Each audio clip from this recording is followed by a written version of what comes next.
కానాల గ్రామ ప్రజల ఇంటి పట్టాల సమస్యను పరిష్కరించి బాధితులకు న్యాయం చేయాలని కోరారు మాజీ ఎమ్మెల్యే శిల్పా రవిచంద్ర కిషోర్ రెడ్డి. ఈ మేరకు కలెక్టర్ను కలిసేందుకు రాగా ఆయన లేకపోవడంతో జాయింట్ కలెక్టర్ విష్ణుచరణ్ను కలిశారు. రైతుల నుంచి భూములు తీసుకుని పట్టాలు ఇచ్చారని టీడీపీలో ఉన్న గ్రామ నాయకులు ఆ పట్టాలను తీసుకుని దౌర్జన్యాలకు పాల్పడుతున్నారన్న విషయాన్ని జాయింట్ కలెక్టర్ దృష్టికి తీసుకెళ్లారు. బాధితులకు అండగా న్యాయ పోరాటం చేస్తామన్నారు రవిచంద్ర కిషోర్ రెడ్డి. మీ తెలుగుదేశం నాయకులు ఏమైనా చెప్తుండొచ్చు కాబట్టి మీరు ఏం భయపడాల్సిన పని లేదు.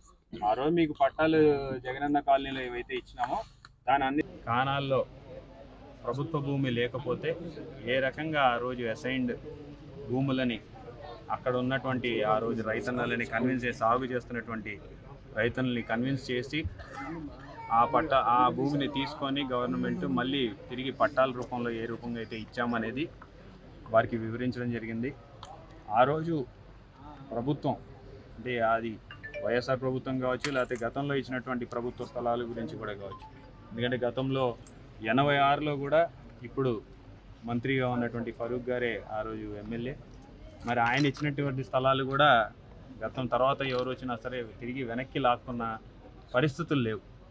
కానీ ఈరోజు అక్కడ స్థానిక నాయకులు వీళ్ళందరినీ కూడా భయాందోళనకు గురి చేసి పట్టాలని వెనక్కి తీసుకుంటాము, పట్టాలు కావాలంటే మాకు ఇంత ఇవ్వండి అనే విధంగా వీళ్ళందరినీ కూడా భయాందోళనకు గురి చేయడం అనేది తప్పు.